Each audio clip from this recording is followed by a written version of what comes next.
నందకి లాలా రాధా రాధా కృష్ణ రాధా నందకి లాలా రాధా రాధా కృష్ణ గోకుల బాల రాధా రాధా కృష్ణ రాధా గోకుల బాల రాధా కృష్ణ కృష్ణ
ఒకటవ అధ్యాయం అర్జున విషాదయోగం. 18 అధ్యాయములతో కూడి ఉన్నది ఈ మహద్గ్రంథం. ప్రతి అధ్యాయము యొక్క పేరు చివర యోగము యోగము యోగము అని చెప్పి ఉంటుందండి. ఈరోజు అర్జున విషాదయోగం, 2వ అధ్యాయం సాంఖ్యయోగం, 3వది కర్మయోగం. ఈ విధంగా ప్రతి అధ్యాయం యొక్క చివర యోగం అని చెప్పి ఉంటుంది.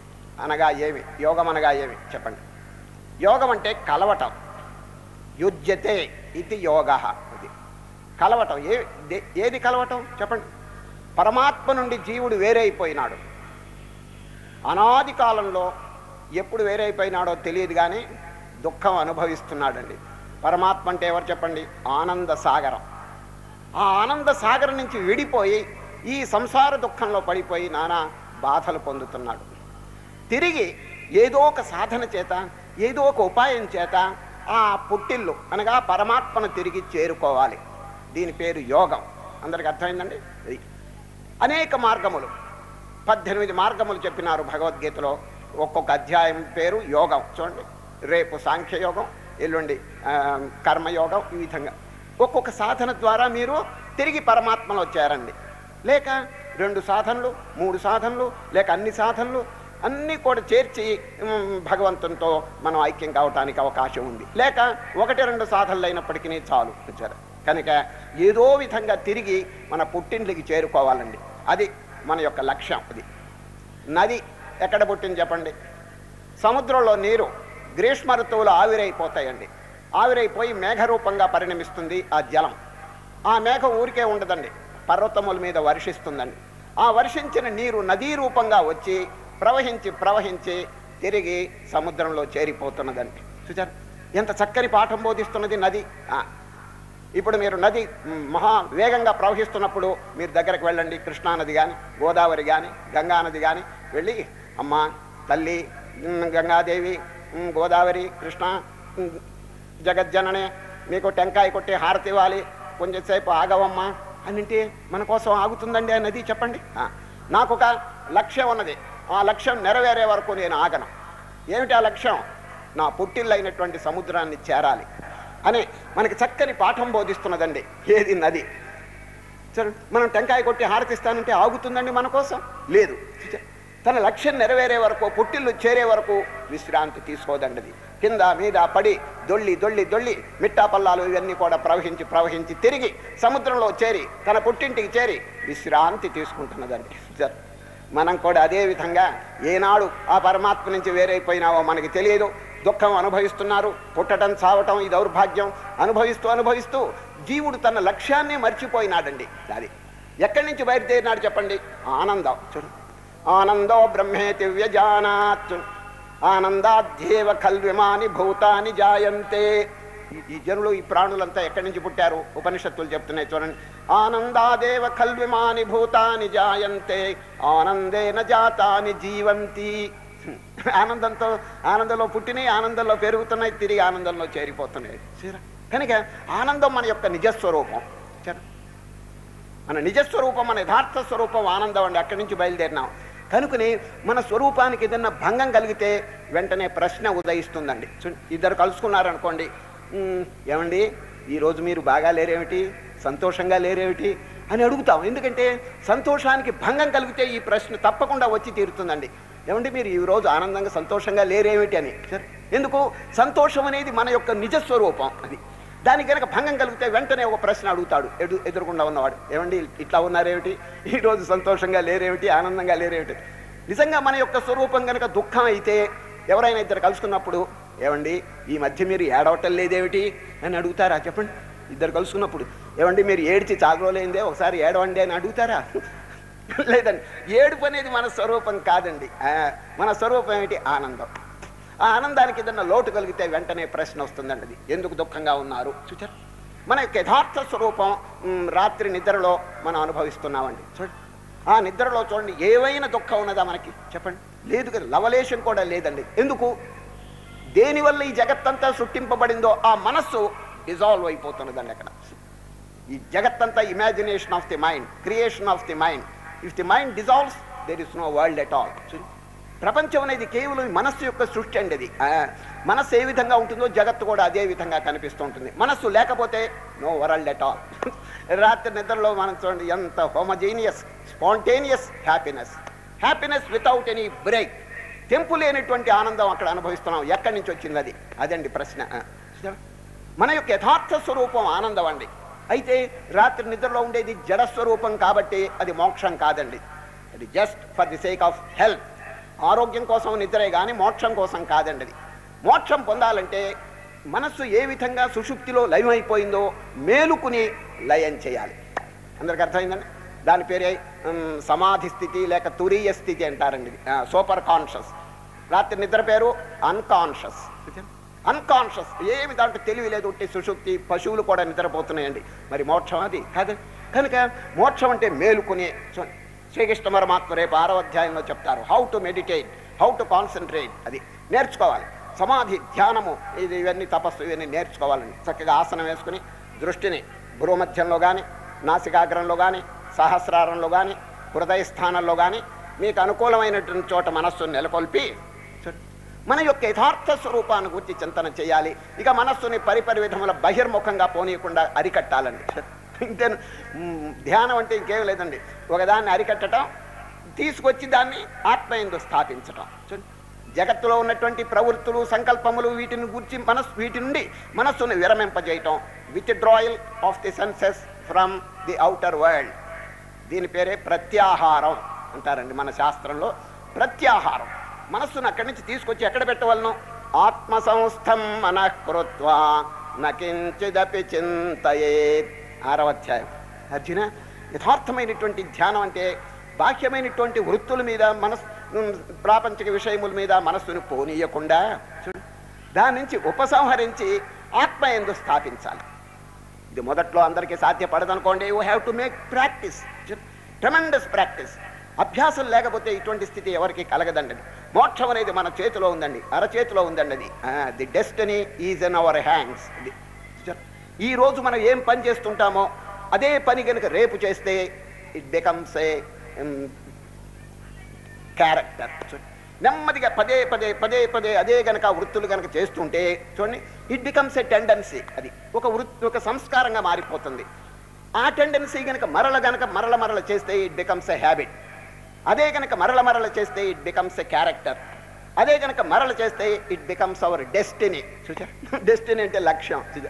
కాబట్టి ఒక మహనీయుడు ఇంగ్లీష్లో చెప్పినాడు, చక్కగా చెప్తాను. Sow an action, sow an action. నాటండి.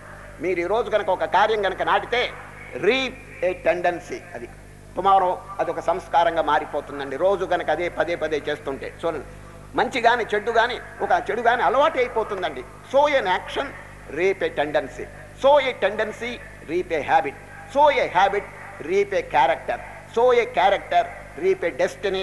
So destiny is in our own hands. We can do or undo it. మన చేతిలో ఉందండి అది, మన లక్ష్యం అనేది. ఇటు పోతే నరకం, ఇటు పోతే స్వర్గం, ఇటు పోతే మోక్షం.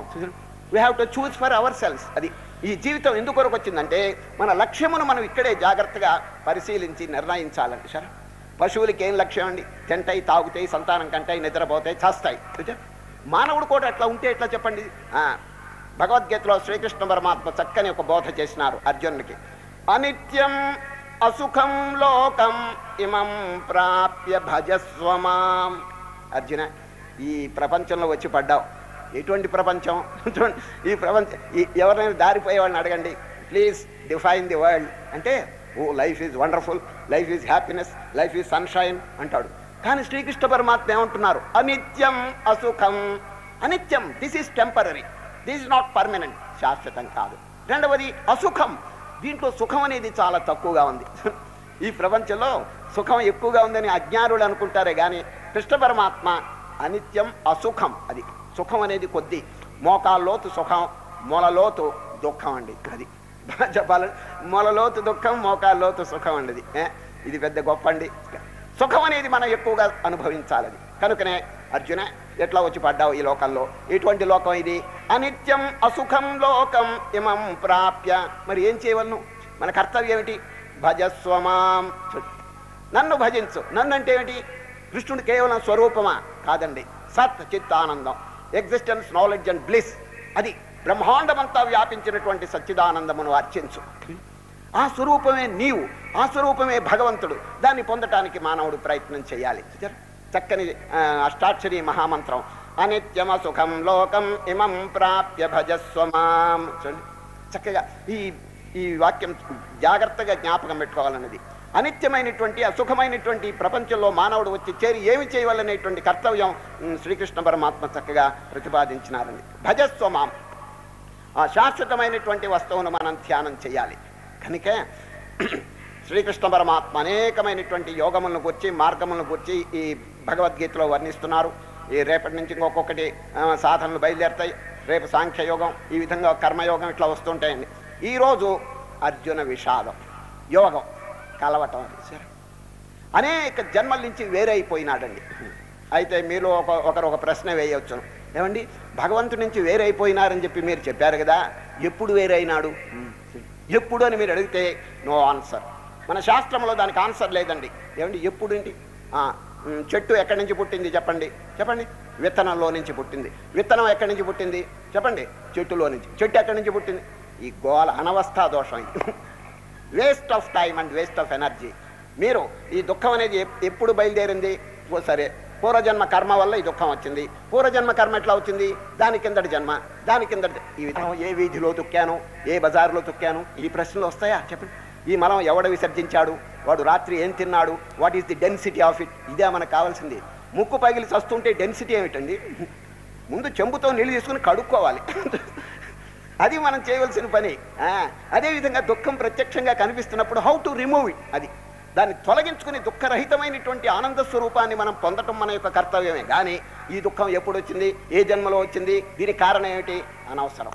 కనుకనే శ్రీకృష్ణ పరమాత్మ ఇది పోగొట్టడానికి ఉపాయం చెప్పినారు. భజస్వమాం. అది శాశ్వతమైనటువంటి వస్తువును ధ్యానం చేయండి. సార్ ప్రపంచ ప్రజలు ఏం చేస్తున్నారు చెప్పండి? అశాశ్వతమైనటువంటి వాటి మీద they are hunting after these sensual pleasures. పరిగెత్తున్నారు. ఏం పొందినారు చెప్పండి? ఈ ఇంద్రియ సుఖములు 5 ఉన్నాయండి. సుఖాలు ఏమిటి చెప్పండి? శబ్ద, స్పర్శ, రూప, రస, గంధ. ఇంతే కదండి. కన్ను ఏమో చూచి ఆనందపడుతుంది, చెవి విని ఆనందపడుతుంది, నోరు తిని ఆనందపడుతుంది. ఇంతే కదండి. ఈ సుఖాలు అనేది మనకేనండి, పశువులకి లేవా చెప్పండి? ఆనాడు కురుక్షేత్ర యుద్ధ రంగంలోనండి ముమ్మరంగా యుద్ధం జరుగుతున్నదండి. కురుక్షేత్ర యుద్ధ రంగంలో వ్యాస మహర్షి ఆ యుద్ధ రంగంలో ఒక మార్గం గుండా పోతున్నాడండి. ఎవరు? వ్యాస మహర్షి. పోతుంటే దూరంగా ఒక పురుగు, చిన్న పురుగు అండి, స్పీడ్గా ఇట్లా పరిగెత్తుతున్నదండి. రోడ్డు క్రాస్ చేసి పరిగెత్తుతున్నది. వ్యాస మహర్షి గారికి ఆశ్చర్యం వేసింది. ఇదేమిటి ఇంత స్పీడ్గా పరిగెత్తున్న కారణం ఏమిటి అని తెలుసుకుంటే మంచిదని నెమ్మదిగా పురుగు దగ్గరికి వెళ్ళి వ్యాస మహర్షి తన తపశక్తి చేత పురుక్కండి మాట్లాడేటువంటి శక్తిని అనుగ్రహించి మాట్లాడుతున్నాడు. పురుగు గారు, ఏమింత కంగారు, ఇంత స్పీడ్గా పరిగెత్తున్నావు, కారణం ఏమిటంటే, స్వామి క్షమించండి, అన్నీ మీకు తెలిసి కూడా అడుగుతున్నారు. ఈ భూమి అదిరిపోతున్నది. నేను కనుక నెమ్మదిగా వెళితే అది రథం వస్తున్నది, ఈ మార్గం గుండా ఒక రథం వస్తున్నది. నేను కనుక నెమ్మదిగా వెళ్తే రథము యొక్క చక్రముల కింద నలిగి చేస్తాను నేను. కనుకనే నా ప్రాణం కాపాడుకోవటానికి తొందరగా పరిగెత్తుతున్నాను అని పురుగు చెప్పిందండి. చెబితే, మా పురుగు గారు, మీరు చిన్న జంతువు కదా, చిన్న ప్రాణి కదా, మీకు కూడా ప్రాణం మీద అంత తీపా అన్నాడండి. ఎవరు? వ్యాసులు వారు. ఏదో పెద్దవాళ్ళకి మాకు తీపి ఉండొచ్చు, ప్రాణం మీద ఆశ ఉండొచ్చు, చిన్న ప్రాణి కదా, మీకు కూడా ఇంత బతకాలని చెప్పి నీకు ఆశ అంటే, చిన్న పురుగు ఎంత చక్కని బోధ చెప్తున్నది. మహాత్మా, మీకు తెలియంది ఏమిటి చెప్పండి? మీరు ఏ సుఖం అనుభవిస్తున్నారో మేము అదే సుఖం అనుభవిస్తున్నాం. మీరు తిని ఆనందపడుతున్నారు, మేము తిని సంతోషపడుతున్నాము. సరే, మీరు సంతానం వృద్ధి చేస్తున్నారు, మాకు కూడా సంతానం ఉన్నది. సరే, మీరు పెళ్ళిళ్ళు చేసుకుంటున్నారు, మాకు కూడా పెళ్ళిళ్ళు ఉన్నాయి. అయితే ఊరేగింపులు లేవనుకోండి అన్నదండి. ఈ విధంగా ఏ సుఖాలు మీరు అనుభవిస్తున్నారో, ఇంద్రియ సుఖాలు మాకు కూడా ఉన్నాయి అని అంటే, అప్పుడు ముక్కు మీద వేలేసుకున్నాడు. ఎవరు? వ్యాసులు వారు. ప్రజలందరికీ కూడా చక్కని బ్రాడ్కాస్ట్ చేసినటువంటి స్టేట్మెంట్ ఇచ్చాడు. ఎవరు? వ్యాస మహర్షి. ఓ ప్రాణులారా, ఓ జనులారా, మీరు ఈ ప్రాపంచిక సుఖాలు అనుభవించాలంటే మానవ జన్మ అవసరం లేదు. పురుగుగా పుట్టవచ్చు, పందిగా పుట్టవచ్చు, కుక్కగా పుట్టవచ్చు, గాడిదిగా పుట్టవచ్చు. ఈ సుఖాలు అక్కడ కూడా ఉన్నాయి. మానవత్వం పొందారంటే మాధవత్వాన్ని పొందటానికి ఉపాయం వెంటనే అన్వేషించాలి. మానవత్వం పొంది కూడా పురుగులు ఎట్లా బతుకుతున్నాయో, జంతువులు ఎట్లా బతుకుతున్నాయో ఆ విధంగా బతుకుతే waste of life and waste of energy అని వ్యాసులు వారండి లోకానికి అంతటికి చక్కని బ్రాడ్కాస్ట్ చేశాడు. మానవత్వం పొందినారంటే ఇక దైవత్వం పొందటానికి ఇది ఒక చక్కని మార్గంగా ఉపయోగించుకోవాలి. కానీ హీనమైనటువంటి తుచ్చమైనటువంటి ఇంద్రియ సుఖములు, పశు సుఖములు, యానిమల్ ప్లెజర్స్ దాన్ని అనుభవించడానికి వచ్చింది కాదండి అది. వివేకానంద స్వామి ఎంత చక్కగా బోధించారో వినండి. What enjoyment can there be in these little clots of earth అన్నాడు. క్లాట్స్ ఆఫ్ ఎర్త్ అంటే మట్టి ముద్దలు. మట్టి ముద్దలు అంటే ఈ శరీరం ఒక మట్టి ముద్దండి. ప్రపంచంలో వస్తువులన్నీ పంచభూతాలతో చేయబడిన ముద్దలు. చూచారా? What enjoyment can there be in these little clots of earth? It is the crystallized essence of infinite enjoyment that we have to seek, and that is in God. Let all our passions and emotions go up unto Him. అన్నాడు. ఎంత అద్భుతమైనటువంటి వాక్యం. ఓ జనులారా, ఈ మట్టి ముద్దల్లో ఏం సుఖం ఉన్నది? పూర్ణమైనటువంటి సుఖం పరమాత్మలో ఉన్నది. దాన్ని కొంచెం అనుభవించడానికి ప్రయత్నం చేయండి, సాధించండి, చక్కని ఆనందం పొందండి అని వివేకానంద గంభీరమైనటువంటి వాక్యం చెప్పినారండి. కనుక యోగం ఏదో విధంగా పరమాత్మలో మనం చేరటానికి ఒక మార్గమును మనం అన్వేషించి దాన్ని ఆచరణలో పెట్టాలి. శ్రీకృష్ణ పరమాత్మ 18 యోగములు చెప్తున్నారు. ప్రతి దాని చివర యోగం అని చెప్పి ఉన్నది. ఈరోజు అర్జున విషాద యోగం. అందరికి అర్థమైందండి?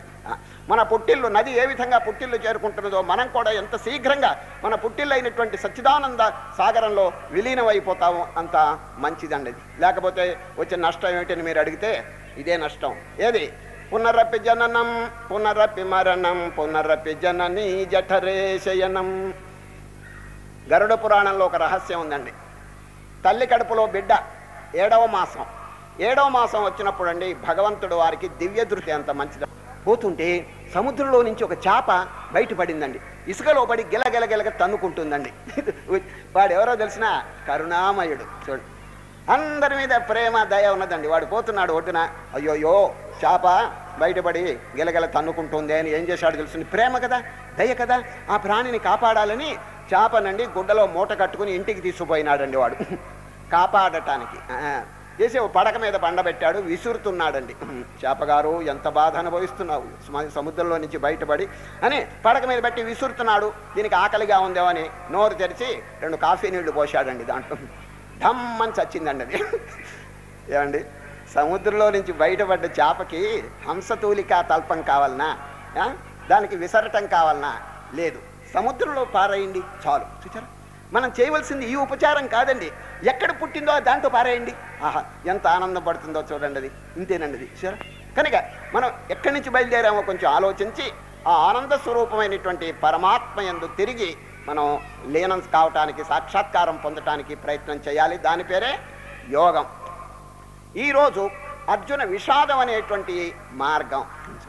యోగం అంటే రేపు కర్మ, రేపు సాంఖ్యం, సాంఖ్యము ద్వారా దేవుణ్ణి పొందండి. కర్మయోగం, నిష్కామ కర్మ ద్వారా భగవంతుణ్ణి పొందండి. భక్తి యోగం, భక్తి ద్వారా భగవంతుణ్ణి పొందండి. మరి ఈ అధ్యాయం చూడండి, అర్జున విషాదం యోగం. విషాదం అంటే దుఃఖం, దుఃఖం ద్వారా దేవుణ్ణి పొందటం ఏమిటండి అని మీరు అడగచ్చు. ఈ దుఃఖం మామూలు దుఃఖం కాదండి, అర్జున విషాదం. చూచారా, మామూలు విషాదాలు అందరూ ఏడుస్తున్నారు చాలామంది. అయ్యా ఏడుపు లేని ఇల్లు ఉందండి, మీరు ఎక్కడికైనా వెళ్ళండి ఏడుపు ప్రత్యక్షం అవుతుందండి. ఆ ఏడుపులు వేరండి, ప్రాపంచిక వస్తువులు లేవే అని చెప్పి ఏడుస్తుంటారు, వాటి కొరకు దుఃఖిస్తుంటారు. ఇది అర్జునుడు అట్లా కాదండి, ప్రాపంచిక విషయములన్నింటినీ తృణీకరించాడండి. సరే, ఈరోజు ఒక శ్లోకం వస్తుంది, ఇప్పుడే చెప్తాను. నకాంక్షే విజయం కృష్ణ నచ రాజ్యం సుఖాని చ కిం నో రాజ్యేన గోవింద కిం భోగైర్జీవితేన వా. కృష్ణ, ఈ రాజ్యం నాకొద్దు, ఈ భోగాలు నాకొద్దు, ఈ ప్రాపంచిక విషయములు నాకొద్దు, నాకు విజయం వద్దు. I don't care for anything. ధర్మ సమ్మూఢ చేత.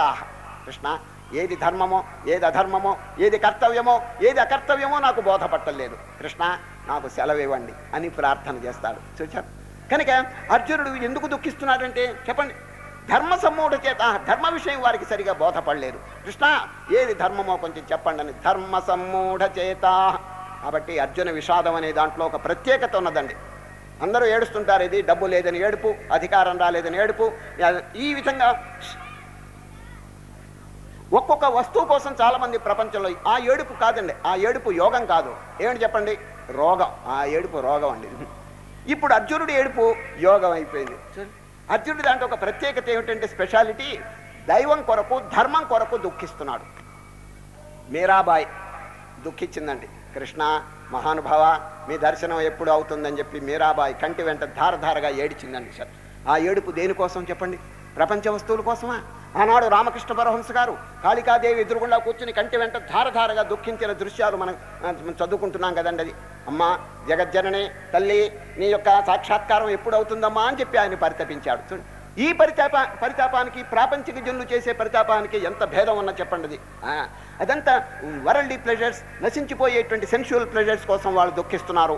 వీరు శాశ్వతమైనటువంటి వస్తువు కోసం, భగవంతుని కోసం, ధర్మం కోసం, దైవం కోసం వారు పరితపిస్తున్నారు. చూడండి, ఆనాడు ఇప్పుడు అర్జునుడు విలపించేటప్పటికీ మన అదృష్టం పండిందండి. ఎందుకు తెలిసిన? శ్రీకృష్ణ పరమాత్మ చక్కని గీత, భగవద్గీత మనకి అనుగ్రహించినాడు. చూడండి, అర్జునుని నిమిత్తంగా పెట్టుకుని. అర్జున విషాదం ఎంత మహత్తరమైనటువంటి ఫలితం కలుగు చేసిందంటే, కృష్ణ పరమాత్మ మనకు భగవద్గీత అర్జున్ నిమిత్తంగా చేసుకుని మనందరికీ అనుగ్రహించినాడు. ఆనాడు శుక మహర్షి గారు విలపించారండి, మన పంట పండింది. ఎందుకు? ఆ శుకులు వారు పరీక్షన్ మహారాజు విలపించినాడు, శుక మహర్షి గారు చక్కని భాగవతం బోధించినారు. ఆయన కనుక విలపించకపోతే మనకి భాగవతం వచ్చేదేనా? ఆనాడు అర్జునుడు విలపించకపోతే మనకు భగవద్గీత వచ్చేదేనా చెప్పండి? కనుక అర్జున విషాదం అనేటువంటిది ఒక స్పెషల్ కేసు అన్నది. అందరి విషాదం మోస్తారు కాదు, దైవం కోసం, ధర్మం కోసం, నీతి కోసం వారు పరితపించినారండి. అదేవిధంగా శ్రీరామచంద్రుడు అండి 16 ఏళ్ల వయసులో విలపిస్తాడండి. ఎవరి దగ్గర? వశిష్ఠ మహర్షి దగ్గర. చూడండి, తీర్థయాత్రలన్నీ చేసుకుని 16 ఏళ్ల వయసులో నుండి రామచంద్రుడు తీర్థయాత్రలన్నీ చేసుకుని ఇంటికి వస్తాడండి. ఇంటికి వచ్చిన మనస్సు మారిపోయిందండి. ఎవరు? రామచంద్రుడు. హెయిర్ అపియరెంట్ టు ది థ్రోన్, రాజాధిరాజు యొక్క పెద్ద కుమారుడు, యువరాజుగా ఉండవలసినటువంటి వారు. కానీ తీర్థయాత్రలన్నీ 16 సంవత్సరముల వయసులో తిరిగి వచ్చి ఇంటి మనస్సు మారిపోయి చూడండి, విశ్వామిత్రునితోనూ వశిష్ఠునితోనూ చెప్తుంటారు, మహాత్మా కిమ్మే రాజ్యేన కిం భోగై కోహం కిమిదమాగతం. ఓ గురుదేవులారా, నాకు రాజ్యం వద్దు. ఈనాడు ఇప్పుడు ఈ అర్జున విషాద యోగంలో అర్జునుడు ఏ విధంగా చెప్పినారో ఆనాడు రామచంద్రుడు కూడా అదే విధంగా చెప్పినాడు. ఎవరికి? వశిష్ఠులు విశ్వామిత్రులు ఇద్దరు మహనీయులు గురుదేవులు ఎదురుగుండా చెప్పినారు. ఇది 16 ఏళ్ల వయసులో యోగ వాసిష్టం. కిమ్మే రాజ్యేన కిం భోగై, నాకు రాజ్యం వద్దు, ఈ భోగాలు వద్దు. I don't care for all these things, these are worldly things. నాకు కావాల్సింది ఏమిటి? కోహం కిమిదమాగతం, who am I, what is my real nature? ఈ ప్రపంచం ఎక్కడి నుంచి వచ్చింది? నా స్వరూపం ఏమిటి? దయచేసి చెప్పండి. ఎంత చక్కగా అప్పటి నుంచి అండి వశిష్ఠ మహర్షి గారు యోగ వాసిష్టం బోధిస్తారండి. శ్రీరామచంద్రుడు విలపిస్తాడండి, ఎందుకు వచ్చిన కర్మ ఇదంతా? ఈ రాజ్యాలు, ఈ సుఖాలు, ఈ భోగాలు నాకు వద్దు మహానుభావ, నేను నా స్వరూపం ఏమిటి, యథార్థ స్వరూపం ఏమిటో చెప్పండి అని చెప్పి వశిష్ఠులు వారిని ప్రార్థన చేస్తాడు, విశ్వామిత్రులు వారిని ప్రార్థన చేస్తారు. చూచారా? కనుక ఆ రామచంద్రుని యొక్క ప్రార్థన వల్ల, విలపించడం వల్ల మనకేమొచ్చింది? యోగ వాసిష్టం. 32,000 శ్లోకములతో కూడినటువంటి అద్భుతమైనటువంటి గ్రంథరాజ్యం వచ్చిందండి, వెలువడిందండి. చూచారు? కనుక ఒక్కొక్కరు మహనీయులు విలపిస్తుంటే మధ్యలో మన పంట పండుతున్నదండి. అర్జునుడు విలపిస్తే భగవద్గీత వచ్చింది, పరీక్షణ్ మహారాజు విలపిస్తే భాగవతం వచ్చింది, రామచంద్రుడు విలపిస్తే యోగ వాసిష్టం వచ్చింది. కనుక ఈ విలాపం అనేటువంటిది సామాన్యం కాదండి. అది దైవం కోసం, ధర్మం కోసం ఎవరైనప్పటికీ విలపిస్తే తప్పక ఫలితములు కలిగి తీరుతాయండి. అద్భుతమైనటువంటి ఫలితములు కలుగు తీరుతాయి. ఇది ఏనాడు పరితపించకపోతే ఎట్లా లభిస్తుంది చెప్పండి? అది దీని పేరే మన శాస్త్రంలో ముముక్షుత్వం అంటారండి. ముముక్షుత్వం ఇది ఈ 4 సాధనలోనండి ముఖ్యమైందండి. ఈరోజు మొదటి రోజు కాబట్టి అసలు ఎందుకు శ్రీకృష్ణ పరమాత్మ భగవద్గీతకి అర్జునుడికి భగవద్గీత బోధిస్తున్నారనేటువంటి విషయం ఇప్పుడు చెప్పవలసి ఉన్నది. కాబట్టి ముఖ్యంగా అర్జునుడు ఎంత వైరాగ్యమును అవలంబించినారో దాన్ని చక్కగా దీంట్లో ప్రకటించినారు. కాబట్టి ఈ వైరాగ్యం అనేది రేపటి నుంచి వచ్చేటువంటి అద్భుతమైన ఆత్మబోధకండి పునాది. రేపటి నుంచి శ్రీకృష్ణ పరమాత్మ ఈరోజు ఏం చెప్పరండి, ఎక్కువగా చెప్పరు. ఏదో ఒక వాక్యం మాత్రం, అర్జున నా రథాన్ని 2 సేనల మధ్య పెట్టాను, ఉవాచ పార్థ పశ్చేతాన్ సమవేతాన్ కురోనితి. ఇదండి ఉవాచ, ఒక్క వాక్యం చెప్పారు. ఎవరు? కృష్ణుడు. అర్జున రథం తెచ్చి 2 సేనల మధ్య పెట్టాను, అంతే. ఈరోజు అదొక్క మాటేనండి కృష్ణుడు చెప్పేది. రేపటి నుంచి అద్భుతమైనటువంటి బోధ ఎందుకు చెప్పాలి చెప్పండి? వీరి యొక్క హృదయం పల్స్ గమనిస్తున్నారండి. పల్స్ అంటే నాడి. ఎవరు? కృష్ణుడు డాక్టరు, అర్జునుడు ఎవరు? పేషెంట్. భవరోగం, ఈ భవరోగం కలిగినటువంటి వీరిని చక్కగా టెస్ట్ చేస్తున్నారండి, నాడి చూస్తున్నారు, pulse. What medicine I have to administer అని చెప్పి శ్రీకృష్ణ పరమాత్మ చక్కగా నాడి చూస్తున్నారు. నాడి చూసి వారి దగ్గర ఎన్నో మందులు ఉంటాయండి. అన్నిట్లో పొటెన్షియల్ మెడిసిన్ రేపటి దినం అడ్మినిస్టర్ చేస్తారండి. అది చాలా మందులు ఉన్నాయండి. ఏదో కర్మయోగం, భక్తి యోగం, రాజయోగం ఇవన్నీ ఉన్నాయి. కానీ అవన్నీ రేపు చెప్పరు. రేపు అద్భుతమైనటువంటి జ్ఞానయోగం. అది ఎవరు? గురువులు వారు మొట్టమొదట్లో శిష్యునికి చెప్పరండి. కానీ అర్జునుడు పిక్యూలియర్ కేస్. పిక్యూలియర్ కాదు, స్పెషల్ కేస్ అండి అది. ఎందుకంటే హీరో ఆఫ్ ది బ్యాటిల్. యుద్ధంలో పాండవుల తట్టు యోధాగ్రేసరుడు కదండి అర్జునుడు. అటువంటి వారు గాంధీవం కూడా కింద పారేసి, పాశుపతం కూడా కింద పారేసి ఏడుస్తుంటే ఏమండి ఇది సామాన్యమైన విషయమా? ఇది సీరియస్ కేస్. అందువల్ల శ్రీకృష్ణ పరమాత్మ వెంటనే వీరిని కర్మరంగంలోకి దించాలి, యుద్ధంలోకి వీరిని ప్రవేశపెట్టాలనేటువంటి ఉద్దేశంతో, నిష్కామభావంతో ఈ కార్యక్రమాలు చేయాలనేటువంటి ఉద్దేశం వారికి నేర్పాలని ఏమండి చక్కగా రేపటి దినం జ్ఞానం యోగం ఉపదేశం చేస్తారు. ఇది హయ్యెస్ట్ ఫిలాసఫీ అండి. ఈ జ్ఞానం కనుక తెలుసుకోకపోతే ఈ జగత్తు సత్యం ఇదేమన్నా ఉద్ధరిస్తుందనే భావన ఉన్నంత వరకు మానవుడు కడతేరలేడండి. రేపటిదినం చెప్తారు, నాయన నీవు కానీ నేను కానీ వీళ్ళని అందరూ శాశ్వతమైనటువంటి ఆత్మస్వరూపం. రేపు వస్తుందండి అద్భుతమైనటువంటి. ఇవాళంతా ఇంట్రొడక్షనేనండి. అర్జునుడి యొక్క విలాపం ఇదంతా మనం వింటామే కానీ అసలు బోధ రేపటి నుంచి వస్తుందండి. అందులో ఉన్నటువంటి బోధలన్నింటిలో కూడా మహా పొటెన్షియల్ ఆ బోధ రేపటి దినం చెప్పబోతారు. జ్ఞానం సామాన్యంగా అది గురువులు శిష్యులకి మొదట్లో చెప్పరండి. కానీ అర్జునుడు ఎవరో తెలిసిన క్వాలిఫైడ్ యాస్పిరెంట్, అర్హత కలిగినటువంటి శిష్యుడు కాబట్టి, అధికారం వారికి ఉన్నది కాబట్టి చక్కగా అన్నిటికంటే గొప్పదైనటువంటి ఆత్మబోధను రేపు చెప్పబోతారండి. అదే మానవుడిని తరింపజేస్తుందండి. ఆనాడు అర్జునుడికి దుఃఖం కలిగితే ఈ ఆత్మజ్ఞానం వినంగానే వారికి ఆనందం కలిగిపోయిందండి. మనకెందుకు కలగదు చెప్పండి? భగవద్గీత ఒకరిని ఉద్ధరించినప్పుడు తక్కిన వారిని ఎందుకు ఉద్ధరించదండి? అర్జునుడు ఎంతసేపు విన్నాడు చెప్పండి? కొద్దిసేపే కదా, ఏ ఫ్యూ మినిట్స్.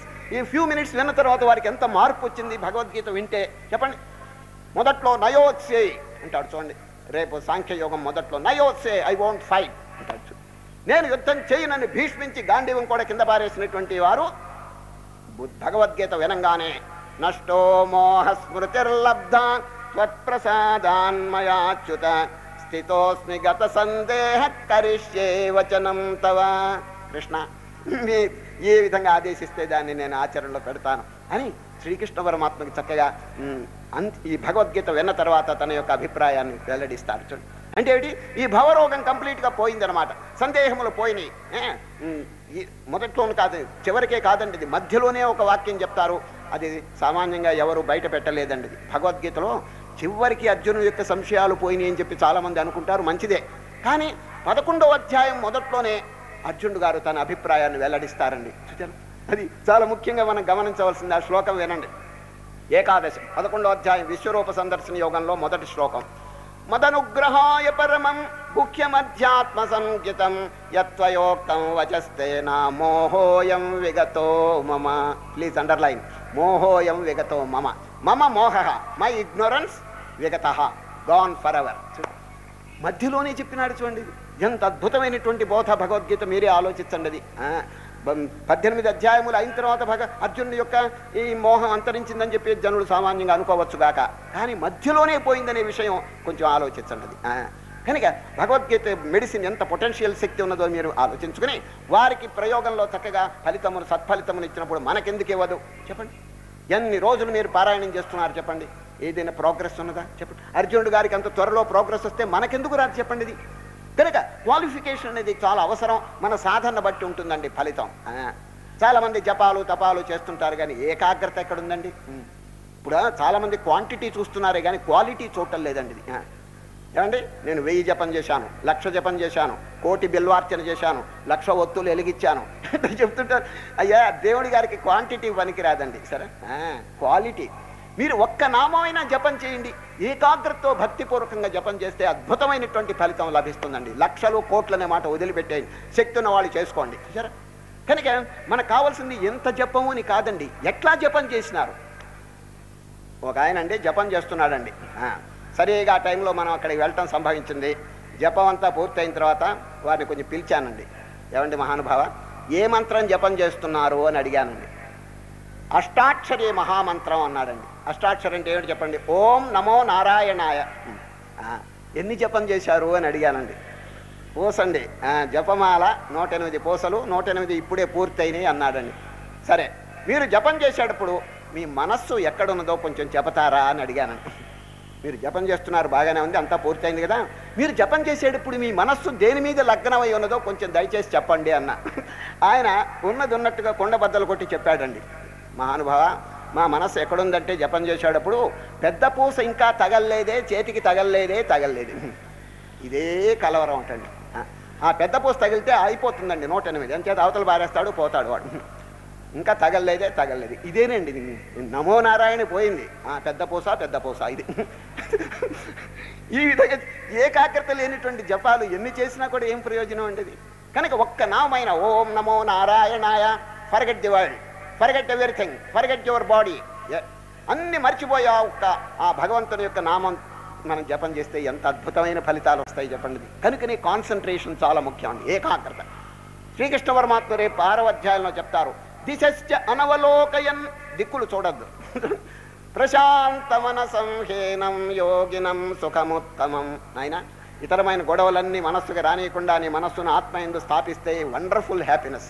గీతలో చెప్తారు, ప్రశాంత మనసంహేనం యోగినం సుఖముత్తమం ఉపైతి శాంతరజసం బ్రహ్మభూతమకల్మషం. ఉత్తమం సుఖం, వండర్ఫుల్ హ్యాపీనెస్ అన్నమాట. అది కొంచెం అనుభూతం చేసుకోవాలని, ఊరికే నోటి మాటలతో కాదు. అది ఈ మెడిటేషన్ అనేది గీతలో రేపు 6వ అధ్యాయంలో చెప్పేది. ఇది ప్రాక్టికల్ కోర్స్ అండి. ఇది ఏదో ఒక అర్జునుడికి చెప్పారని అనుకోబాకండి. మనం కూడా వారు కృష్ణుడు చెప్పినట్టు చక్కగా ఆసనం వేసుకుని దృష్టిని భ్రూమధ్యంలో నాసికాగ్రం ఎక్కడొక్కడ స్థాపించుకొని మనస్సును పరిపరి విధంలో బయటికి పోనీయకుండా దానికి బుద్ధి చెప్పి చూడండి. మనస్సు బుద్ధి అని 2 ఉన్నాయండి. మనస్సు పరిగెత్తుతుంది, బుద్ధి నిశ్చయం చేస్తుందండి. రెండింటికి డిఫరెన్స్ తెలుసుకోండి. 2 వస్తువులు ఉన్నాయి మనలో, మనస్సు బుద్ధి. మనస్సు అండి ఇమాజినేటివ్ ఫ్యాకల్టీ, ఇది డిటర్మినేటింగ్ ఫ్యాకల్టీ. చూసారా, బుద్ధి అనేటువంటిది నిశ్చయం చేస్తుందండి. మనస్సు పరిగెత్తుతుంది, బుద్ధి నిశ్చయం చేస్తుంది. మీకు సరిగా అర్థమైందో లేదో ఒక దృష్టాంతం చెప్తే మీకు అర్థమవుతుంది మనస్సు బుద్ధి యొక్క భేదం. ఇప్పుడు మీరందరూ ఇక్కడ కూర్చున్నారు కదా, మనస్సు కొంచెం కదిలిస్తూ ఉంటుందండి కొందరికి అందరికీ కాదండి. ఇంటికి వెళదామా అని బుద్ధి చంపలు వాయిస్తుంది, నోరు మూసుకో, ఇంకొక అరగంటగా కూర్చుంటే అందరం వెళ్ళిపోదాం. ఇంతేనండి భేదం. మీరు బాగా కనిపెట్టండి ఈ రెండిట్లో భేదం. కనుక బుద్ధి అనేటువంటిది చాలా గొప్పదండి. మనస్సు ఏమిటి ఊరికే కదులుతూ ఉంటుంది, బుద్ధి అనేది నిశ్చయం చేస్తుంది. కనుక ఇప్పుడు జీవితంలో అనేక మంది అనేక రకాలుగా ప్రవర్తిస్తున్నారు. ఊపిరి తిరగకుండా ఏదేదో ప్రాపంచిక కార్యములు చేస్తున్నారు. బుద్ధి అంటుంది, నాయన ఓ మనస్సా, ఎన్ని జన్మలు తిన్నావు, ఎన్ని జన్మలు తాగినావు, ఎన్ని జన్మలు ఈ ప్రాపంచిక సుఖాలు అనుభవించావు, నీకేమైనా మోక్షం కలిగిందా, నీకేమైనా పూర్ణ సుఖం కలిగిందా, జన్మరాహిత్యం సిద్ధించిందా అని చెప్పి బుద్ధి దానికి చక్కగా దారి చూపిస్తుందండి. దీని మనస్సుకి. కనుక మహనీయుల యొక్క హృదయం ఇట్లాగే ఉంటుందండి. రెండిటికి యుద్ధం జరుగుతుంటుంది, మనస్సుకి బుద్ధికి యుద్ధం జరుగుతుంటుందండి. బుద్ధి గనక శక్తివంతంగా ఉంటే మనస్సుని అణగదొక్కుతుందండి. సరే, ఆ జన్మార్జితమైనటువంటి సంస్కారములు అంటే వాసనలు. చూడు అయ్యా, వాసన అనే పదం మీరు బాగా జ్ఞాపకం పెట్టుకోండి. తెలుగులో వాసన కాదండి, సంస్కృతంలో వాసన అంటే టెండెన్సీ, సంస్కారం, పూర్వజన్మ అలవాట్లు. చూచారా, ఈ అలవాట్లు వాసనా రూపంగా పరిణమించి జీవుణ్ణి వేధిస్తున్నాయండి. సరే, ఆ అలవాట్లను కనుక మనం లోబడిపోతే ఓడిపోతామండి. సరే, జీవితం దుఃఖమయం అయిపోతుందండి. ఏం చేయాలి? వశిష్ఠులు వారు చెప్పారు, యోగ వాసిష్ఠులు, నాయన పూర్వజన్మ కర్మ, పూర్వజన్మ సంస్కారం ఎట్లయినా ఉండనే, డోంట్ కేర్ ఫర్ ఇట్. ఇప్పుడు మహాత్ముని యొక్క సాంగత్యం చేత మంచి సంస్కారమును కలుగు చేసుకుని దాన్ని ఓడించండి. సరే, దాంతో కుస్తీ పట్టండి, దాన్ని మెడపెట్టి గంటి అవతల పారేయండి. ఏది? దుర్గుణం, దురాచారం, దుస్సంస్కారములు, దురలవాట్లు, దుర్వాసనలు, వీటన్నిటి కూడా we have to caste them of. ప్రయత్నపూర్వకంగా. అప్పుడు ఎట్లా ఉండాలి? బుద్ధి మహాశక్తివంతంగా ఉండాలి. చూడు, భగవద్గీత అంతా పూర్తయ్యే టైంలో కృష్ణ పరమాత్మ ఒక వాక్యం చెప్తారండి, లాస్ట్ చాప్టర్. బుద్ధ్యా విశుద్ధయా యుక్తో ధృత్యాత్మానం నియమ్య చ. అర్జున, బుద్ధిని మహాశక్తివంతంగా ధైర్యవంతంగా కలుగు చేసుకో అంటాడు. బుద్ధ్యా, చూడు, మనస్సు అని చెప్పలేదు అక్కడ. బుద్ధ్యా విశుద్ధయా యుక్తో ధృత్యాత్మానం నియమ్య చ. 51 నంబర్ చెప్తున్నాను, చాలా ఇంపార్టెంట్ శ్లోకం ఉండేది. ఓ అర్జున, బుద్ధిని చాలా శక్తివంతంగా పవర్ఫుల్గా తయారు చేసుకో. బుద్ధ్యా విశుద్ధయా యుక్తో ధృత్యాత్మానం నియమ్య చ శబ్దాదీన్ విషయాం త్యక్త్వా రాగద్వేషౌ యుధస్య చ. కనుక ఈరోజు అర్జున విషాద యోగం అని వచ్చినప్పుడు అర్జున విషాదాన్ని మనం జాగ్రత్తగా అనుసరించాలి. అర్జున విషాదం అంటే దేని కొరకు? ధర్మం కోసం, దైవం కోసం పరితపిస్తున్నారు. ధర్మం కొరకు అండి, ధర్మ సమ్మూఢ చేత అని రేపు వస్తుందండి అది. కనుక ఇది కూడా ఒక యోగం. పరితపించాలి దేవుడి కోసం తీవ్రంగా, ధర్మం కోసం, దేవుని కోసం. ఎప్పుడు నేను పొందుతానా, ఈ జన్మ ఎట్లా సార్థకం అవుతుందా, ఇన్ని జన్మలు నేను వేస్ట్ చేసినానే అని చెప్పి మనస్సుకి బుద్ధి చెప్పాలండి. సార్, ఈ జన్మలో మన కర్తవ్యం ఏమిటి తెలుసండి? బుద్ధి యొక్క శక్తిని ఇనుమడింపు చేసుకుని మనస్సుకి హితబోధ చేయాలి. సుజన్, అప్పుడు ఈ మనస్సు మనకి మంచి దారికి వస్తుందండి. మన మాటలు కనుక చక్కగా వింటే, అది ఆచరిస్తే అవర్ వర్క్ ఈస్ ఫినిష్ అంతే. మనస్సు కనుక లోపరుచుకుంటే ఇంకా చేయవలసింది ఏమిటండి? బుద్ధి మనస్సు రెండు కంట్రోల్లో ఉంటే ఇంక చేయవలసింది ఏమిటి చెప్పండి? మానస బోధ అని చెప్పి 108 తత్వాలు ఉన్నాయండి. ఒక మహనీయుడు మనస్సును కూర్చోబెట్టి చక్కగా బోధిస్తాడని. చూడండి, ఒక వాక్యం చెప్తాను వినండి.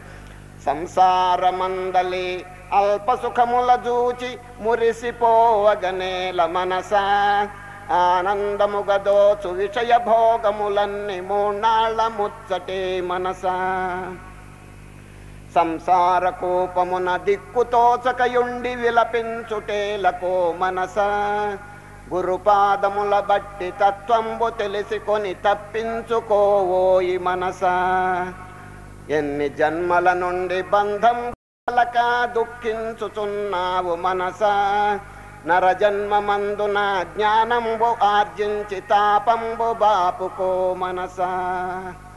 దారుణంబైనట్టి సంసార వ్యాధిని పోగొట్టుకోవోయి మనసా, పుట్టి చచ్చుటయందు పురుషార్థమేమియో బాగుగా యోచించు మనసా. ఈ విధంగా 108 బోధలు ఉంటాయండి. మానస బోధ.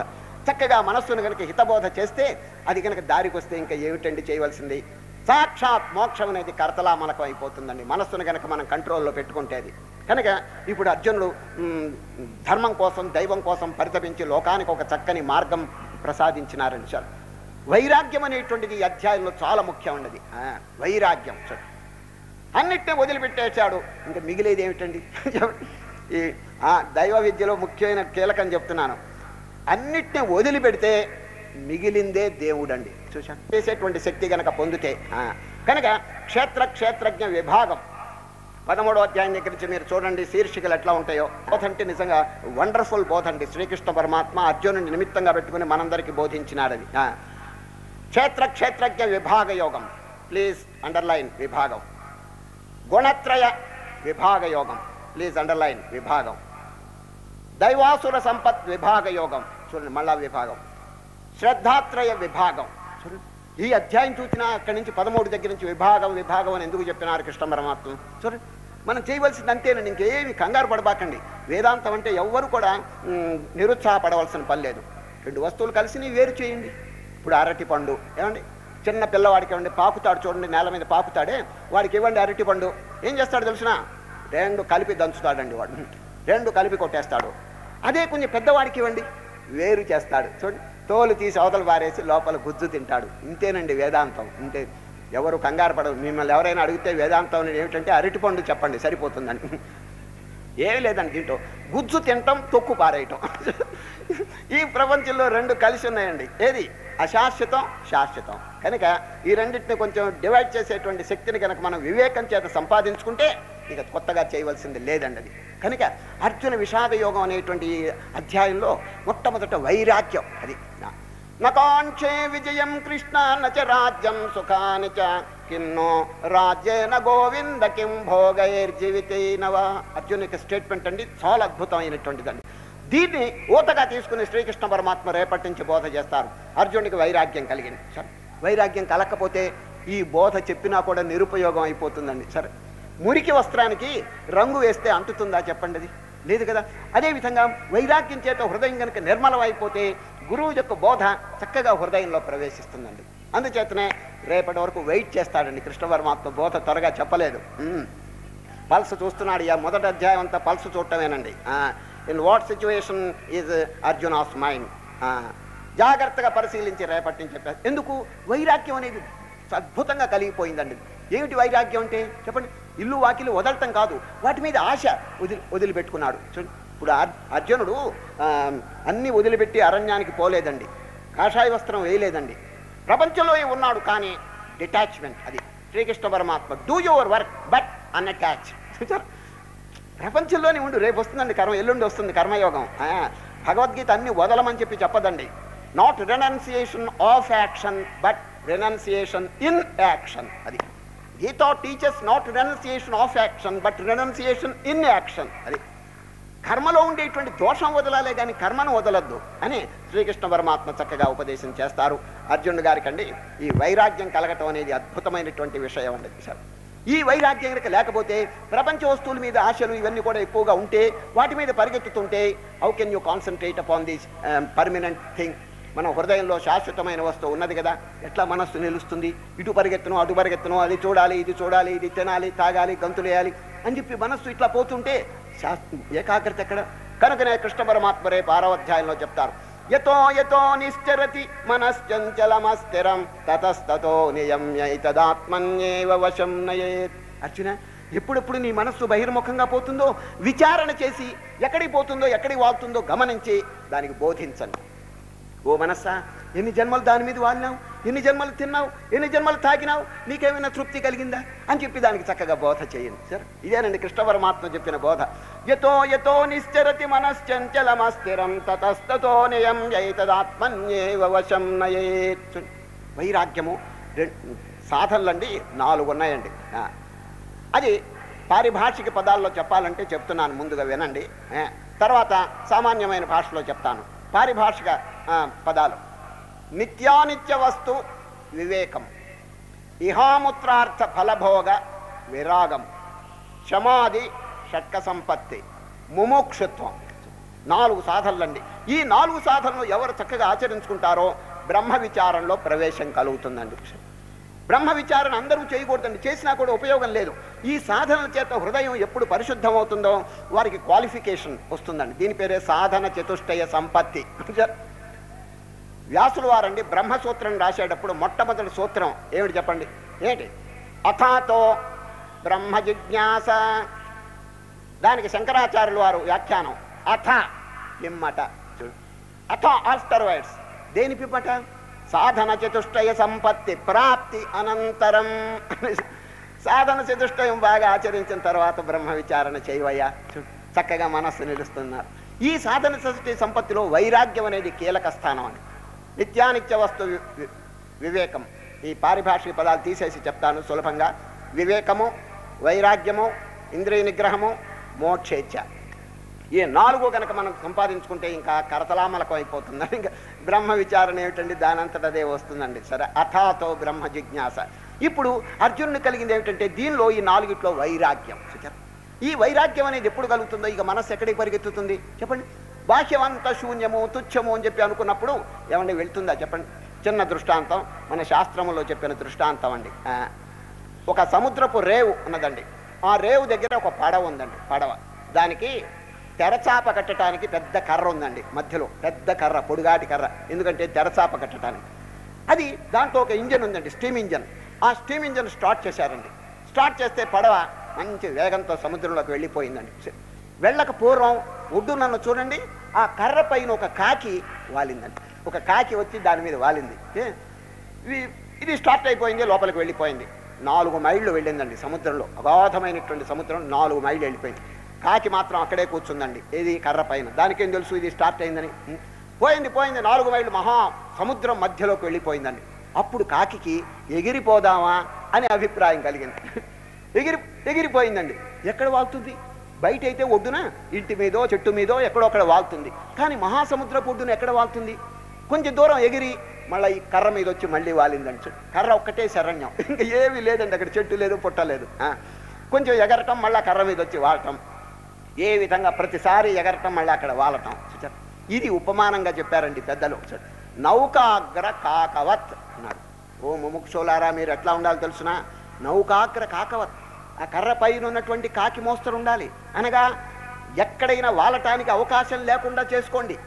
చూడండి, ఎప్పుడు చూడండి అన్ని వస్తువులు పంచ విషయాలు ఉన్నాయి చూడండి, శబ్ద స్పర్శ రూప రస గంధ, వీటి మీద వాళ్తుంటే ఇక మనస్సు ఆత్మ మీద ఎట్లా స్థాపన అవుతుంది? కనుక వాటి మీద వైరాగ్యం కలుగుంటే అది ఉపసంహరింపబడుతుంది. కాకి మోస్తరు. కాకి కర్ర మీద ఎప్పుడు వాళ్తుంది? చుట్టూ ఏవి లేనప్పుడు. అదేవిధంగా మానవుడు కూడా తన చుట్టూ హీ మస్ట్ మేక్ వ్యాక్యూమ్. అది వ్యాక్యూమ్. ఇదంతా తుచ్చం, ఇదంతా అల్పం, ఎన్ని జన్మలో తిన్నాను, ఎన్ని జన్మలో తాగినాను, ఇది మన ఏమైనా ఉద్ధరిస్తుందా అనేటువంటి విచారణ చేయవలను. దాని చేత వైరాగ్యం కలుగుతుందండి. సరే, వాటినే ఆశ్రయించుకుంటే ఏనాటికైనా డౌన్ ఫాల్, మానవుడు పతనం పొంది తీరాలండి. ఒక ఊళ్ళోనండి ఒక లక్షాధికారి ఉన్నాడండి. లక్షాధికారి 6 అంతస్తులు మేడ కట్టాడండి. 6 అంతస్తులు. ఎట్లా కట్టాడు తెలుసునా? మయుడు మోస్తరు నిర్మాణం జరిగిందండి. అద్భుతంగా ఉందండి. ఆ ఊళ్ళో ఎవరికి అటువంటి మేడ లేదండి. ₹1,00,000 ఖర్చు పెట్టి ఆయన ఎందుకు కట్టాడు తెలుసునా? అందరూ దీన్ని చూడటానికి రావాలనో, నన్ను స్తోత్రం చేయాలి అనేటువంటి ఉద్దేశం అండి ఆయనకి. ప్రతివారు ఆ మేడ చూడటానికి వస్తున్నారండి. పైన 6వ అంతస్తు మీద తన కాపరం అంటే ఏమిటి, తాను ఉండేటువంటి పైన 6, ఈ తక్కిన 5 అంతస్తులు అద్దెలకి ఇచ్చాడండి, రెంట్కి ఇచ్చేశాడు. బాగా లక్షలు సంపాదిస్తున్నాడండి. ఆ పైన తాను ఉండేటువంటి నివాసం ఎట్లా ఉందో తెలుసునా? పాలగచ్చు, చుట్టూ అద్దాలు, అంత మోడర్న్ ఎక్విప్మెంట్ అంతా పెట్టాడండి పైన. ఎందుకంటే వాడు ఉండేది కదా, అద్దాలు గిద్దాలు అన్నీ పెట్టేశాడండి. ఎవరైనా ఆ ఊరికి పెద్ద మనుషులు వస్తే ఆహ్వానం చేస్తాడండి. అయ్యా దయచేయండి, నా మేడంతా చూడండి. 6 అంతస్తులు ఎక్కిన తర్వాత పైన అండి విజిటర్స్ బుక్ అని పెట్టుకున్నాడండి. విజిటర్స్ బుక్ అని. ఏమండి అంతా చూచారు కదా, మీ అభిప్రాయం రాయండి పుస్తకంలోని ఓ బుక్ పెట్టుకున్నాడండి. అందరూ స్తోత్రం చేస్తున్నారు. ఆహా, ఇటువంటి భవనం మేము ఎక్కడ చూడలేదు, అద్భుతం, వండర్ఫుల్, మయుని కూడా తిరస్కరించేట్టుగా ఉంది ఇది అని అందరూ రాస్తుంటే ఒక సాధువు గారిని భిక్షకు పిలిచాడండి. ఎవరు? లక్షాధికారి. ఒక సాధు పైన 6 అంతస్తులు ఎక్కించి పైనండి భోజనం పెట్టాడండి సాధువు గారికి. భోజనం అంతా అయిన తర్వాత ఇష్టాగోష్ఠిగా మాట్లాడుతూ, సాధు గారు నా మేడ చూచారని. చూడటం ఏంటి, భలే బాగా చూచానన్నాడు. మీ అభిప్రాయం ఏంటో కొంచెం రాస్తారా పుస్తకంలో అన్నాడండి. నేను రాసేవాడిని కాదు, రాసేవాట్లేదు, కావాలంటే చెప్తాను నోటితో నా అభిప్రాయం. చెప్పండి అన్నాడు. ఇటువంటి భవనం నా జీవితంలో ఎక్కడ చూడలేదు, కానీ ఒక్క విషయం తలంచుకుంటే నాకు ఏడుపు వస్తున్నది, చింతగా ఉంది అన్నాడు. ఏమిటన్నాడు? ఈ 6వ అంతస్తు మీద పైన ఎప్పుడైనా మీరు చనిపోతే మీ శవాన్ని దించటం కష్టం అన్నాడండి. ఎందుకంటే 6 అంతస్తులు దించితే ముందు దించేవాడు చస్తాడండి వాడు. అప్పుడు కళ్ళు తెరుచుకున్నాడండి. నారాయణ నారాయణ, నా వెంట వచ్చేది కాదే ఇది, నేను చచ్చిన తర్వాత దీన్ని ఏమైనా కావిలించుకుని పరలోకానికి తీసుకుపోతానా అని ఆలోచన వచ్చేసింది. అంతవరకు ఆహా వెంట రావాల్సిందే ఇదంతా అని అనుకున్నాడంట సార్. ఎంత చక్కని బోధండి ఇది. Everything should be dropped here only sir. ఆ విషయం తెలుసుకుంటే ఎంత వైరాగ్యం కలుగుతుంది చెప్పండి. శాశ్వతంగా మనం వెంట వచ్చేటువంటిది ఏమిటి చెప్పండి? మనం చేసిన ధర్మకార్యం, మనం చేసిన పుణ్యకార్యం, మనం చేసిన శుభకార్యం, ఇది వెంట వస్తుందండి. అదేవిధంగా దుష్టకార్యం, దోషకార్యం ఇవన్నీ కూడా వెంట వస్తాయి. పాపం పుణ్యం రెండు వెంట వస్తాయండి. పాపాన్ని తగ్గించుకుని కంప్లీట్గా దులిపివేసి పుణ్యాన్ని వెంట తీసుకుపోవాలండి. అది మన యొక్క జీవిత కర్తవ్యం సార్. దీన్నే కనుక నమ్ముకుంటే ఈ లక్షాధికారి చూడండి ఏమైపోయిందో అని పని చెప్పండి. ఏమో తన వెంట వస్తుంది, ఇదంతా కూడా నేను వెంట తీసుకుపోతానని చెప్పి అనుకున్నాడు కదా, ఏమైపోయింది చెప్పండి. కనుక వైరాగ్యం అనేది అన్నిటికంటే చాలా ముఖ్యం అని చెప్పి గమనించండి. ఇప్పుడు అర్జునుడు తన యొక్క ఈ అనుభవం ద్వారా ఇటువంటి వాక్యములు వెల్లడి చేస్తే శ్రీకృష్ణ పరమాత్మ చాలా ఆనందపడుతున్నాడండి. ఆహాహా, భగవద్గీతకి దోహదం కలుగు చేస్తాడండి సార్. ఈ అర్జునుడితో ఎన్ని సంవత్సరాలు వీరు కలిసిమెలిసి ఉన్నారు చెప్పండి. కృష్ణుడు వీరెవరో తెలుసండి, సఖుడు, ఆప్తుడు, బంధు అన్నీ కలిసి ఉన్నాయండి వీళ్ళిద్దరికి రిలేషన్స్. ఎవరికి? కృష్ణుడికి అర్జునుడికి. కానీ భగవద్గీత ఎందుకు చెప్పలేదు చెప్పండి. ఎన్నో ఇన్స్టెన్సెస్ ఉన్నాయి కదా, ఎన్నిసార్లు వీళ్ళిద్దరు కలుసుకున్నారు కదా, ఎవరు? అర్జునుడు, కృష్ణుడు. కానీ కృష్ణుడు ఎందుకు బోధ చెప్పలేదు చెప్పండి? Waiting for the opportunity. ఏమిటి ఆపర్చునిటీ చెప్పండి? వైరాగ్యం. చక్కని వైరాగ్యం కనుక కలిగితే ఈ ఆత్మబోధ జీర్ణం అవుతుందండి. లేకపోతే ఇదంతా సత్యము, ఇది ఎల్లప్పుడూ నేను అనుభవిస్తుంటానంటే ఇంకా ఏకాగ్రత ఎక్కడ ఉంటుంది చెప్పండి. అది కనుక మనస్సును అంతర్ముఖం చేయాలంటే దీనంతా నెగేట్ చేయాలండి. ఇది సరే, ఇదంతా కూడా బరువు అండి. ఏనాటికైనా బరువుని దూరంగా పారేయాలండి సరే. భారమేమియులేకయుండన్నా చూడండి, తత్వబోధ 108 తత్వాలు ఉన్నాయండి. ఇంకో చిన్న పుస్తకం తత్వబోధ, దాంట్లో చెప్పిన విషయం ఇదంతా. ఈ బయట వస్తువులు కానీ, సంకల్పములు కానీ, వృత్తులు కానీ, సంస్కారములు ఇవన్నీ లగేజ్, బరువు. ఎవరైనా ప్రయాణానికి పోతుంటే లగేజ్ ఎంత తగ్గించుకుంటే అంత మంచిదండి. ఏమండి, మీలో చాలామంది ప్రయాణాలు చేశారు కదా, చూడండి ఎప్పుడు లగేజ్తో ఎంత బరువుతో కనుక పోతే అంత హోప్లెస్గా ఉంటుందండి. ఏది? ఆ ప్రయాణం. శాంతి సుఖం ఉండదండి. ఇప్పుడు చూడండి, ఈ మధ్య ఒక ఆయన బద్రీనాథ్కి యాత్ర కట్టాడండి. బద్రీనాథ్ ఎట్లా పోయినాడు తెలుసండి? 4 చంటి పిల్లలు, 6 ట్రంకు పెట్టెలు. నా అభిప్రాయం ఏంటంటే దారిలోనే బద్రీనాథుడు కనిపిస్తాడండి, దారిలోనే. ఏమండి, ఎక్కడ బద్రీనాథు, ఎక్కడ ఈ ట్రంకు పెట్టెలు, ఎక్కడ మోసుకుని చేస్తాడు చెప్పండి. ఇది కనుక ప్రయాణం అయిపోయేవాడు ఎంత లగేజ్ తగ్గించుకుంటే అంత మంచిదండి. మీరు ఎప్పుడైనా రైల్వే స్టేషన్కి వెళ్ళండి, రైల్వే డిపార్ట్మెంట్ వారు బోర్డు మీద, ఆ గోడల మీద, పెట్టెల మీద ఒక వాక్యం రాస్తున్నారండి. Less luggage more comfort make travel a pleasure. ఎంత చక్కనిదండి. Less luggage more comfort make travel. ఓ ప్రయాణికులారా, సామాన్ తగ్గించుకోండి మహానుభావ. ప్రయాణం చేసేప్పుడు సామాన్, ఇప్పుడు చూడండి ప్లేన్ మీద వెళ్ళేవాడు హ్యాండ్ బ్యాగ్ తీసుకుని పోతాడండి. చూడండి ఎంత తగ్గించుకుంటే అంత మంచిదండి సరే. కనుక నిజంగా రైల్వే వాళ్ళు ఎంత వేదాంతం చదువుకున్నారో కానీ లెస్ లగేజ్ అంటున్నాడండి. అది మనకు ఉపయోగిస్తున్నదండి. ఈ ప్రయాణం ఉన్న చూడండి, దీర్ఘ ప్రయాణం. ఏమంటే మీరు ప్రయాణం అంటారు ఏమిటన్నా, నేను అంటాం కాదు. గీతలో కృష్ణుడు, అర్జునుడు ఇద్దరు కూడా ఈ ప్రయాణం అనే పదం ప్రయోగించినారు. అధ్యాయం 8, రేపు 8వ అధ్యాయం అక్షర పరబ్రహ్మయోగం. చూడు అర్జునుడి ప్రశ్న, ప్రయాణకాలే చ కథం జ్ఞేయోసి నియతాత్మభిః. కృష్ణ, ప్రయాణ కాలంలో ఎట్లా ఉండాలో చెప్పండి అని అర్జునుడి ప్రశ్న. కృష్ణుడు చూడండి, ప్రయాణకాలే మనసాచలేన భక్త్యా యుక్తో యోగ బలేన చైవ భ్రువోర్మధ్యే ప్రాణమావేశ్య సమ్యక్ సతం పరం పురుషముపైతి దివ్యం. ఇద్దరు ప్రయాణం అనే పదం ప్రయోగించినారు. అది చాలా ముఖ్యం అండి. ఈ చిన్న చిన్న ప్రయాణాలు కాదండి, దీర్ఘ ప్రయాణం, పరలోక ప్రయాణం. ఈ పరలోక ప్రయాణంలో ఎట్లా ఉండాలి? వెంటండి ఈ బరువు అయినటువంటి లగేజ్ ఉన్న చూడండి, ఏది? పాపం, ఈ దుస్సంస్కారములు, దుర్వృత్తులు అన్ని కూడా ఇక్కడ వదిలేసేయాలని సార్. ఏ విధమైనటువంటి సంకల్పములు లేకుండా కనుకుంటే ఎంత లగేజ్ తక్కువగా ఉంటే అంత అద్భుతంగా ఉంటుంది ప్రయాణం. కనుక శ్రీకృష్ణ పరమాత్మ రేపటి అని చెప్తారు, ఈ రోజు కాదండి. ఈ రోజు పెద్ద బోధ ఏం లేదు. అర్జునుడి యొక్క విషాదాన్ని గురించి ఇంకా 1-2 వాక్యములు మనం విచారణ చేస్తాం. భగవద్గీత తెరవంగానే ధృతరాష్ట్ర ఉవాచ అని వస్తుందండి మొట్టమొదట్లో. ఈరోజు ధృతరాష్ట్ర ఉవాచ ఇదేమిటండి? మీలో కొందరు అనుకోవచ్చు, ఏమండి శుభమా అంటూ గీత తెరిస్తే గుడ్డి ఆయన కనిపించాడు ఏమిటండి అని. దీనికి ఏదో అంతరార్థం ఉండకపోతే ఎట్లా చెప్పండి? వ్యాస మహర్షి రాసినారు కదా, ఎంతో దీనికి కారణం ప్రబలమైనటువంటి కారణం లేకపోతే ఇట్లా రాయడండి. ధృతరాష్ట్రుడు ఎవరండి? ధృత రాష్ట్రం, రాష్ట్రం అంటే దేశం. తనది కాని దేశాన్ని గట్టిగా పట్టాడండి. ధృత అంటే పట్టడం. పాండవుల యొక్క రాజ్యాన్ని గట్టిగా పట్టేశాడండి. ఏమండి, ఆ దుర్యోధనుడు చక్కగా బోధ చేసి ఆ పాండవుల రాజ్యం ఇప్పించేయకూడదు పాపం చెప్పాడు అనుకోండి, ఆయన వెళ్ళలేదు. ధృత రాష్ట్రం తనది కానటువంటి రాష్ట్రాన్ని గట్టిగా పట్టేశాడు. ఇదండి ధృతరాష్ట్రం యొక్క అర్థం ఏమిటంటే, రాష్ట్రం అంటే దేశం. ఏం దేశం చెప్పండి? తనది కానటువంటి దేశం ఏమిటో చెప్తాను వినండి. నేను చెప్పడం కాదు, కృష్ణ పరమాత్మ రేపు 13వ అధ్యాయంలో చెప్తారు. తనది కాని మహాభూతాని, లెక్క పెట్టుకోండి, పెద్ద లిస్టు. ఇదంతా మన దేశం కాదండి, అది మన స్వరూపం కాదు. మహాభూతాని అహంకారో బుద్ధిరవ్యక్తమేవ చ ఇంద్రియాణి దశైకం చ పంచచేంద్రియ గోచరా ఇచ్ఛాద్వేష సుఖం దుఃఖం సంఘాతశ్చేతనా ధృతే ఏతత్ క్షేత్రం. క్షేత్రం అంటే పొలం. ఏమండి, పొలం ఎక్కడుంది? మీ పొలం ఊరు బయట ఉన్నది. మీరు దాంతో కలిసిపోతున్నారా? లేదు కదా. అప్పుడప్పుడు వెళ్ళి దాన్ని దున్నించడం, పెట్టించడం, సూపర్వైజ్ చేస్తుంటారు. అదేవిధంగా ఈ దృశ్యం అంతైను, ఈ శరీరము, మనస్సు, బుద్ధి, ఇంద్రియములు, ప్రపంచం మన స్వరూపం కాదు. ఇది క్షేత్రం, పొలం. మనం ఎవరో క్షేత్రజ్ఞ. ఈ పొలాన్ని తెలుసుకునేటువంటి విట్నెస్. ఇప్పుడు చూడండి, ఇక్కడ సభ జరుగుతున్నది. లైట్ ఎట్లా ఉన్నదో చూడండి. లైట్ ఎట్లా ఉంది? మనంతా ప్రకాశింపజేస్తున్నది. మనం నవ్వినామనుకోండి, లైటు నవ్వదు. మనం ఇక్కడ దుఃఖపడ్డామనుకోండి, లైటు దుఃఖపడదు. మనందరినీ ప్రకాశింపజేస్తూ ఇక్కడ జరిగేటువంటి వికారములతో ఏమి సంబంధం లేకుండా లైట్ ఉన్నదండి. అదేవిధంగా మనలో ఆత్మ ప్రకాశిస్తున్నది. సరే, కన్ను చూస్తున్నది, చెవి వింటున్నది, మనసు ఆలోచిస్తున్నది, కానీ ఆత్మ ఏమి సంబంధం లేదు. రేపు వస్తుందో శ్లోకం. పశ్యన్ శృణ్వన్ స్పృశన్ జిఘ్రన్ అస్నన్ గచ్చన్ స్వపన్ శ్వసన్ ప్రలపన్ విసృజన్ గృహన్ ఉన్మిషన్ నిమిషన్ అపి ఇంద్రియాణింద్రియార్థేషు వర్తంత ఇతి ధారయన్. అర్జున, ఇంద్రియములు ఆయా పనులు చేసుకుంటున్నాయి. ఏ శక్తి వల్ల?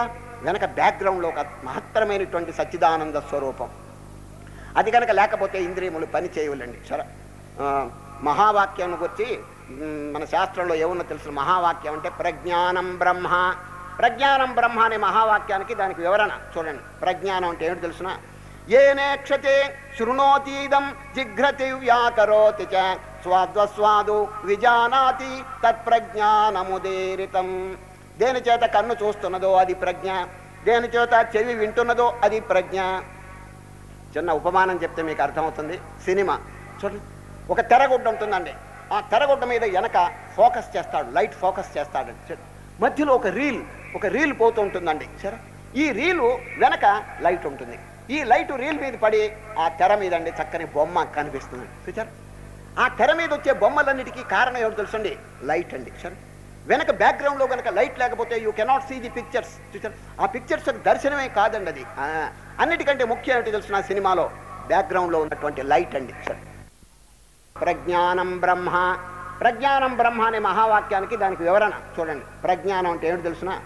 ఏనేక్షతే శృణోతీదం జిఘ్రతి వ్యాకరోతి చ స్వాద్వస్వాదు విజానాతి తత్ప్రజ్ఞానముదీరితం.